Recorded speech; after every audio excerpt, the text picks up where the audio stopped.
Something has changed in crypto, and I don't mean another random green candle. I'm talking about multiple signals showing up at the same time.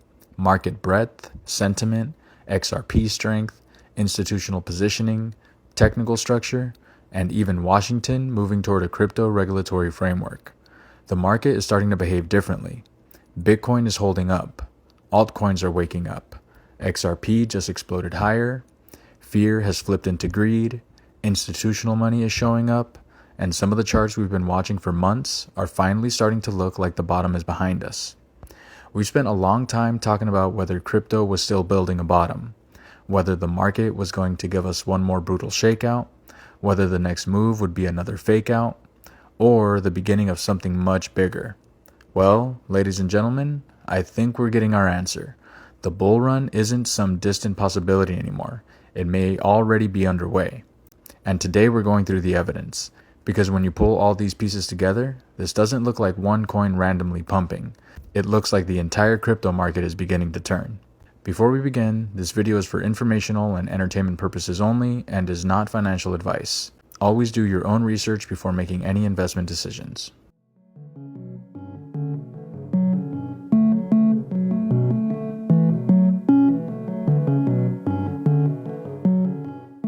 Welcome back to Ledger Pulse. If you've been following this channel, you know we've been watching the market go through what has felt like an endless battle between fear and optimism.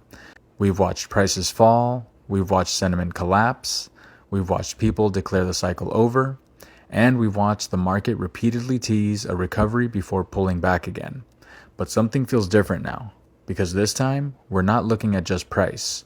We're looking at breadth, institutional positioning, market sentiment, technical structure, regulation, and we're looking at capital beginning to rotate into the assets that were beaten down the hardest. That's a very different picture. So let's break it all down. Let's start with one of the simplest signals in the entire market, sentiment.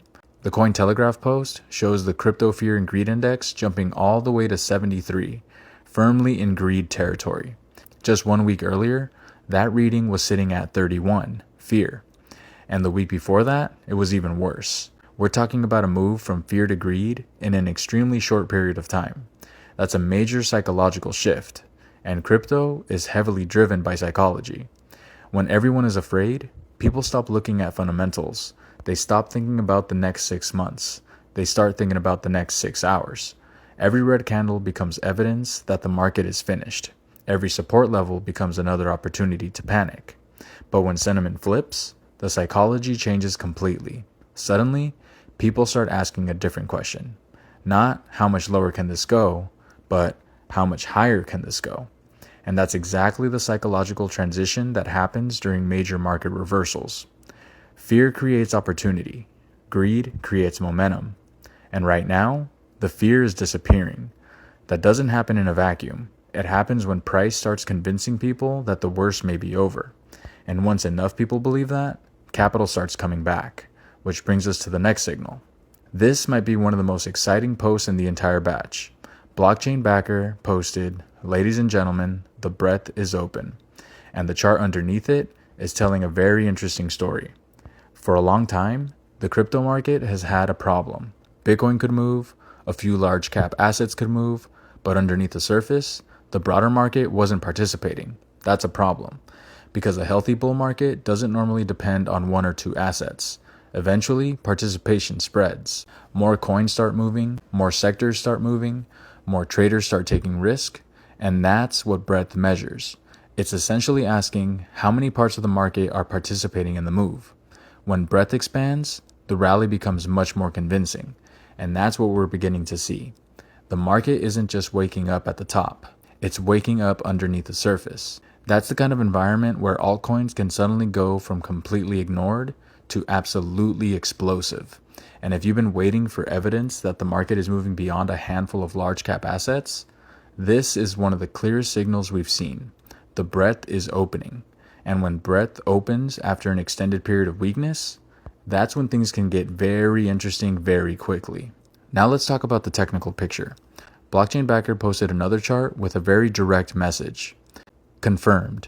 The argument of the bottom already being in is outrageously in favor of the bulls. That's a pretty aggressive statement, And normally, I wouldn't put too much weight on a single analyst's opinion, but the underlying chart is what matters. We're seeing price interact with previous support levels. We're seeing momentum indicators improve. And we're seeing the market attempt to establish a higher structure rather than simply continuing to grind lower. That's a huge psychological difference, because a bottom isn't created when someone announces the bottom is in. A bottom is created when sellers repeatedly fail to push the market to new lows, and buyers start stepping in earlier. That's how the structure changes.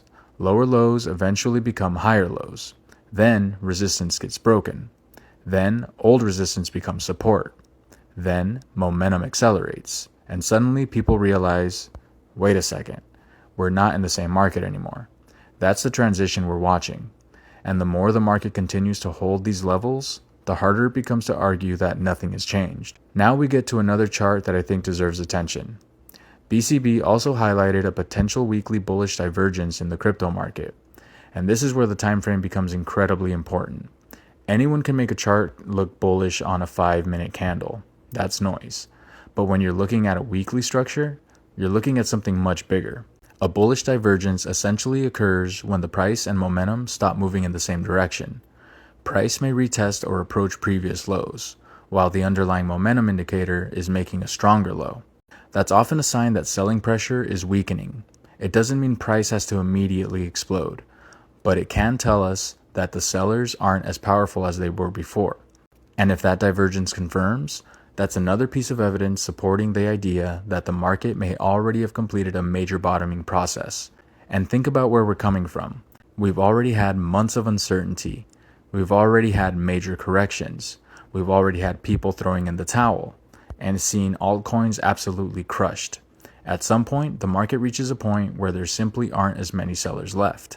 And when demand comes back into an environment like that, price can move incredibly fast, which brings us directly to XRP. Look at what XRP has done.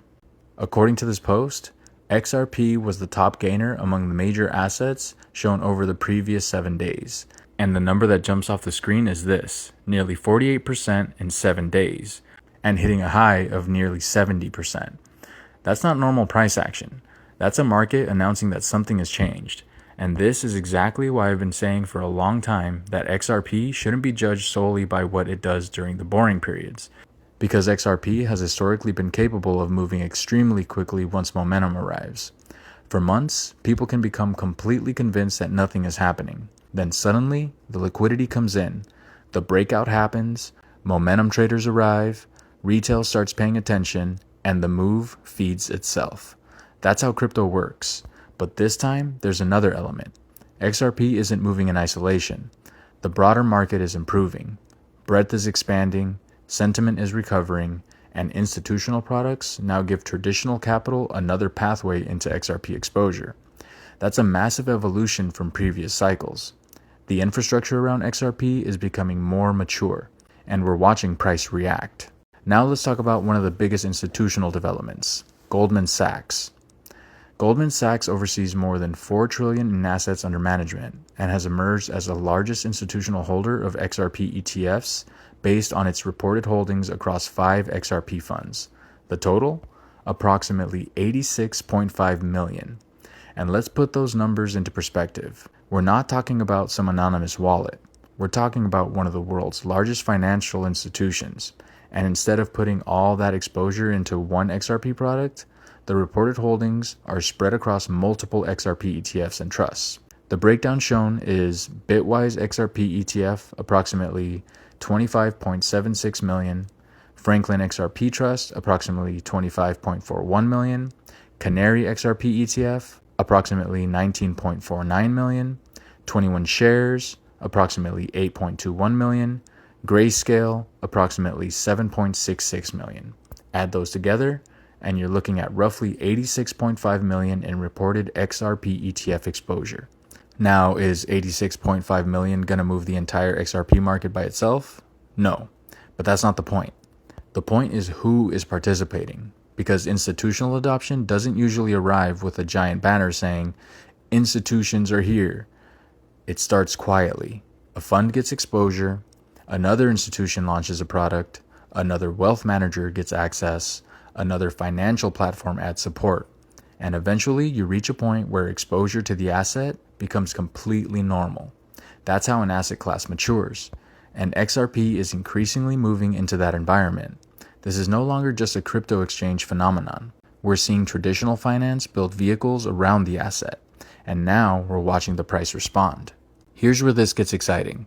The post reflects XRP hitting a high of about $1.37, but we know that it went to about $1.69, so a move of about 70%. And here's what I want you to notice. The market spent months making people miserable. XRP spent months frustrating holders. The narrative became, maybe it'll never move. Maybe everything has changed. Maybe the opportunity passed. And then almost overnight, the market reminded everyone what crypto can do. That's why bull markets are so psychologically difficult. They don't always give you the perfect entry. They don't send you an invitation. They don't wait until everyone feels comfortable. They often begin while the majority is still skeptical. Then, price rises. People dismiss it. Price rises again. People chase it. Then, the narrative changes. Suddenly, everyone was bullish all along. That's how it works. And we're seeing the earliest stages of that psychological transition right now. There's another post that I absolutely love for one reason. It says, "We are here." And the graphic shows the classic market psychology curve. Excitement, euphoria, despair, capitulation, then the long, painful recovery. And the arrow points toward the late-stage bottoming region. Now, obviously, no chart can tell us exactly where we are, but the message is incredibly relevant, because the hardest part of a market cycle is usually not buying at the exact bottom. The hardest part is having the conviction to stay involved when everything looks terrible, when nobody wants to talk about crypto, when your timeline is filled with negativity, when every headline is bearish, when people start saying, the cycle is over. That's where long-term opportunities are created, and eventually the market changes. The people who accumulated through the long, boring period suddenly look like geniuses, not because they predicted the exact bottom, but because they were positioned before the crowd returned. And looking at the market today, the crowd is starting to return. Fear and greed is at 73. Breadth is opening. XRP, ripping. Institutional exposure is growing. Technical momentum is improving. And regulatory infrastructure is moving forward. That's an entirely different environment. Now here's where things get really interesting. Everyone is focused on whether the Clarity Act passes. But what happens if it doesn't? The SEC and CFTC aren't necessarily going to just sit around. Both agencies are preparing to move forward with their own rules, guidance, and regulatory frameworks for crypto. So either Congress passes the Clarity Act and gives the industry a clear legislative framework, or the agencies continue moving forward on their own. Either way, the regulatory environment is changing, and that's a huge shift from where we were just a few years ago. Crypto is moving toward clearer rules, greater institutional participation, and deeper integration with traditional finance. And with the market already showing explosive strength, the regulatory side is starting to catch up. Now, I know this channel talks about XRP a lot, but I don't want us to lose sight of the bigger picture, because XRP's move is actually one of the strongest pieces of evidence that the broader crypto market may be entering a new phase. Bitcoin doesn't need to do all the work anymore. Ethereum doesn't need to do all the work. We're seeing participation spread. We're seeing altcoins move. We're seeing institutional products gain traction.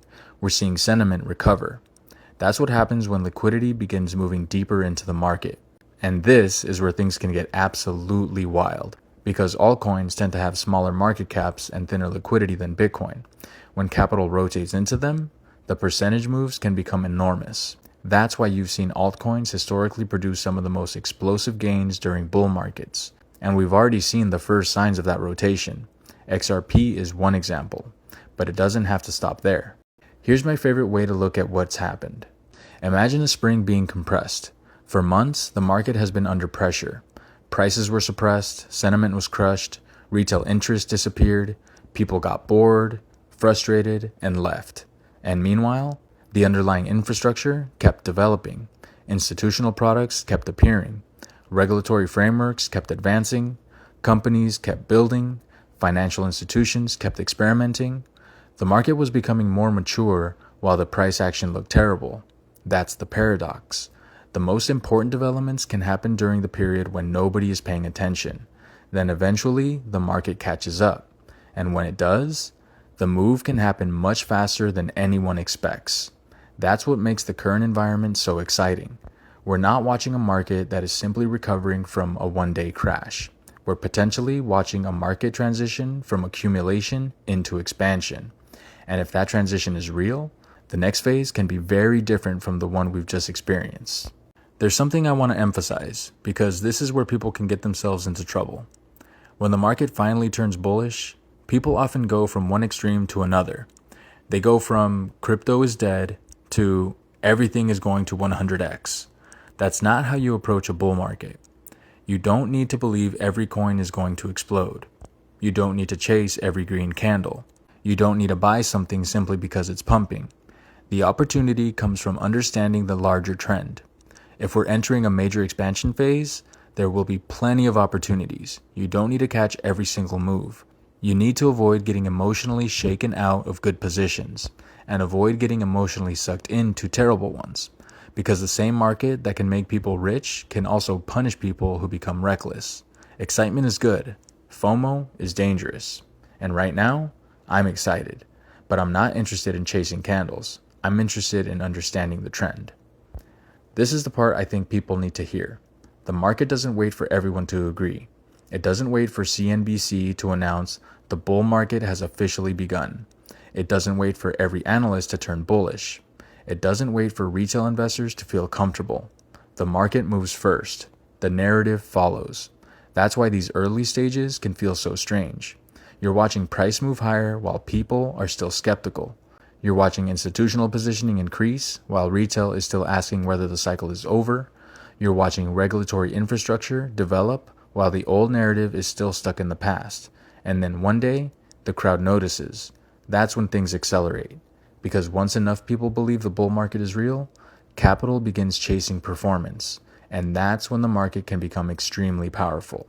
After everything we've just looked at, I'm gonna say it. Yes, I believe we're entering the bull phase we've been waiting for. Could there still be bullbacks? Absolutely. Could Bitcoin correct? Of course. Could XRP retrace after a move this aggressive? Without question. But those possibilities don't change the bigger picture I'm seeing. The market is behaving bullishly. Breadth is improving, sentiment has flipped, XRP is showing explosive strength. Institutional participation is expanding, the technical structure is improving, and regulatory clarity is moving closer. This is what a market transition looks like. And if I'm right, we're not looking at the end of the move. We're looking at the beginning. So there you have it. The market we've been waiting for may finally be here. For the first time in a long time, the bulls aren't just hoping anymore. They're showing up. The bull run doesn't need permission. It doesn't need everybody to agree. And it doesn't need a headline telling us when it begins. It begins when the market starts behaving differently. And right now, the market is behaving differently. So if you've been waiting for the moment when crypto finally wakes back up, we may be here. If you enjoyed this episode, hit the like button because it tells YouTube that Ledger Pulse is exactly where people should be going for these market breakdowns. Subscribe if you haven't already, and I want to hear from you down below. Do you believe the bull run has officially begun? Or do you think the market still has one more shakeout before the real expansion begins? Drop your answer in the comments. And if you want to keep following this cycle with me, check out the other Ledger Pulse episodes on the market structure, XRP, institutional adoption, and the regulatory developments we've been tracking. Because if this is really the beginning of the next major expansion, you don't want to miss what comes next. Thanks for listening, and I'll catch you in the next episode.